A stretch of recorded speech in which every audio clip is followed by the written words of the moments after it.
all know that the World Wide Web is a web that covers the whole wide world. But what are the best website resources for those that study the world? We went to the staff of Henry Cort Community College in Hampshire, and they mapped out a top 10 of their favourite websites for geography teachers.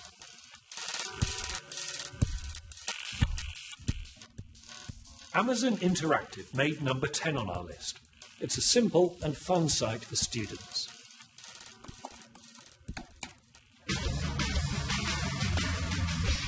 Amazon Interactive gives a broad range of basic information, so it's very good for Key Stage 3. Most importantly, it has a really nice eco-tourism simulation game, which is not only good for Key Stage 3, but also good for Key Stage 4. It has an information section, which then finishes with a question, and if they get the wrong answer, it explains to them why they're wrong, but doesn't then just give them the right answer. They then have to keep searching for that answer. In terms of some websites today, it's quite basic, but for that reason it means the children don't get bogged down in flashy objects, flashy images. They just have the facts there. It has very good links to other resources on the web for them to continue their research, so that's why we liked it.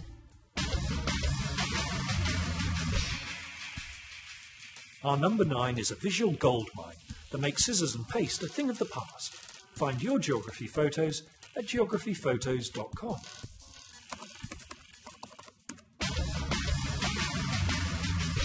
Geography Photos enables teachers to bring the real world into the classroom. It doesn't matter what topic you're doing, you can find a picture on the website. Sometimes an image of a place is much more powerful than perhaps a map because it puts flesh on the bones for them. And this site does do that in a way that National Geographic always has done, but you don't have to do the cutting and sticking, and that's much better. It is divided into physical geography, human geography and environmental geography, and literally whatever you need will be on the site. There are some resources which are available free. You can contribute your own photos to the site, which is nice. So I think the more photos that you contribute to the site, the more that you can get out of it, and at least you know that other people are benefiting from your photography as well. File sharing that is to be encouraged. The Ordnance Survey website locates itself at number 8, right where it knew it would be.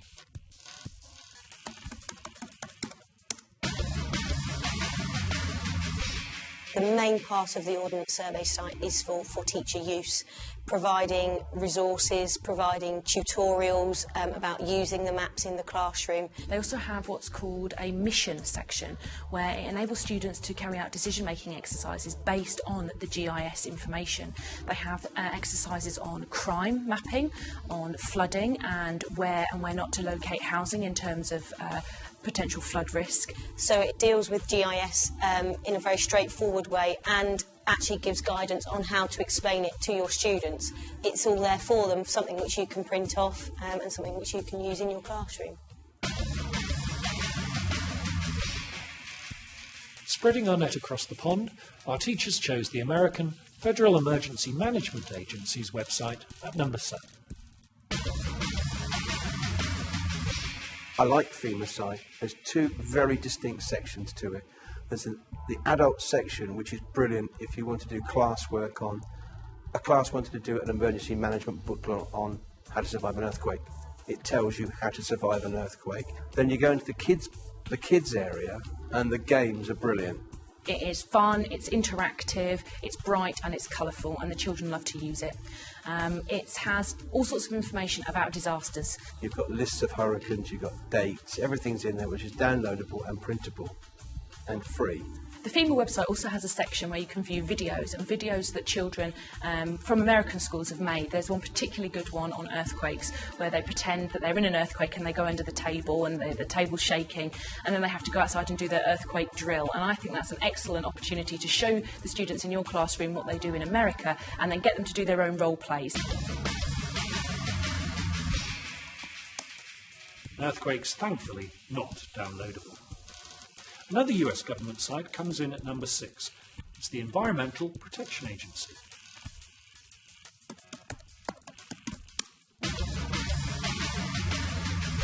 It's a really good site because The animations particularly are really good at explaining really complicated ideas in a way that's very accessible.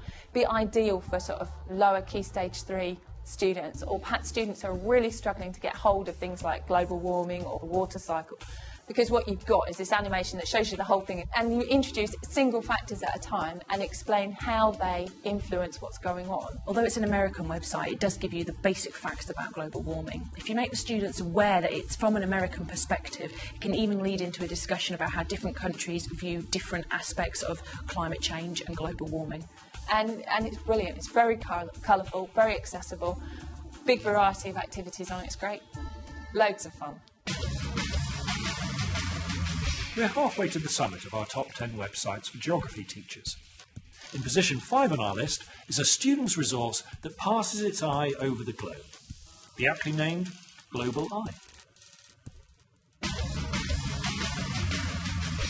What Global Eye does is it brings factual information about different areas of the world succinctly together into one place. I think this time around they've done Kenya, and what you've got is choose a location. What kind of film would you shoot in this location? So it's getting them to empathise with the place, as well as giving them lots and lots of really good information about it. In terms of differentiation, you've got students who obviously will be more able and will be able to go and find information from elsewhere and synthesise that into the stuff that they've got out of Global Eye. In terms of the less able students, they've got everything that they need for a basic presentation in place just in the one site. It not only gives you the information from that particular issue, but you can access back issues and you can find information about whatever country it is you're particularly looking for. And it explains it really nice. And again, the visuals are really strong, and I think that's really helpful.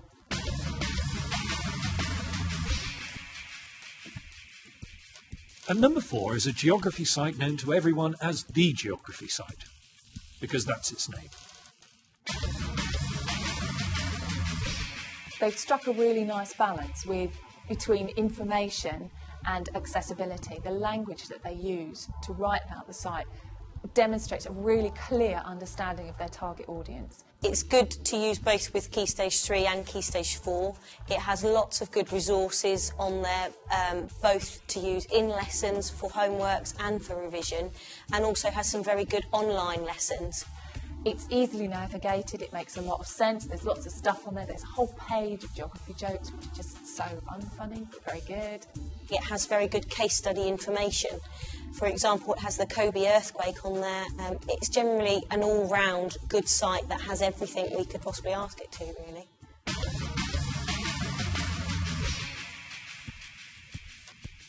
Apart from making you tea. Doesn't do that. Position 3 is taken by the enormously resourceful Geography Resources. Geo Interactive is a twin site to Geo Resources, and you can either subscribe or contribute to have full access to both of those sites. The standard of the resources is excellent. So you've got a whole range of different kinds of activities. Some of them are interactive, some of them you can use on the whiteboard. You could, if you were constructing a virtual learning environment, then these are ideal click activities for you to add into that. With the increasing use of interactive whiteboards or projectors, you've actually got the facility to run that kind of thing almost as a game at the beginning or the end of a lesson. And that's ideal for students. It's something short and focused, and it's something that you can dip in and out of, which allows you to ensure that everybody's grasped the key concepts. You can either pay the subscription fee or you can upload at least 2 of your own resources. We all produce our own resources on a daily basis, so it's really quite easy just to send in 2 of your worksheets or a PowerPoint presentation, and you can fully access the whole site. Staking out its territory at number 2, it's the web superpower that is BBC Bitesize. The BBC Bitesize site is very good, purely because it has everything, again, that both teachers and students require. It's very easy to navigate, it's very well structured, and 9 times out of 10 it is the first place that our Year 11 students go to revise from. It does enable the students to learn. Each topic has a general resource which tells the students about the facts. there's then a test that they can take, or a quiz which they can take on those facts. Not only does it then say whether their answers are right or wrong, if they get the wrong answer, it brings up the right answer for them and talks them through what they should have put. So long as the students are using it appropriately, they can actually learn from the site. It's also a confidence boost. They can go into one of those revision tests and get 100%. Oh yeah, confidence is up, I can do my exam. Lower down the school, same thing. It's a good way of reinforcing learning. The children can do in their own time if they want to, or they can do it as a support in the classroom. The games on the BBC Bite Size site are valuable. Yes, they're games, but they're a fun way to learn, and as always, it gives the students feedback, it makes them think, it challenges them to make sure they are giving the correct answer. You can just direct them to the site and they can get on and learn from it.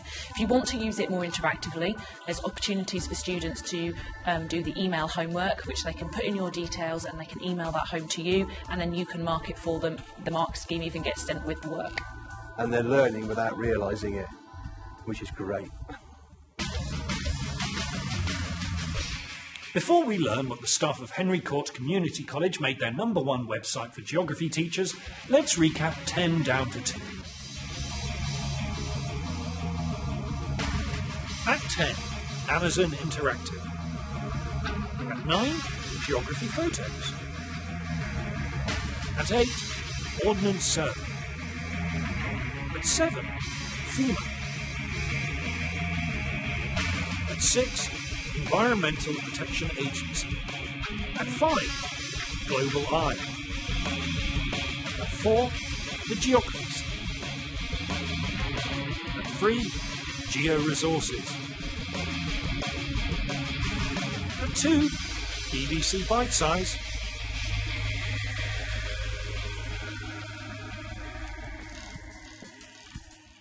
It's been mentioned before, but the Ordnance Survey Map Zone site deservedly marks itself out as our #1.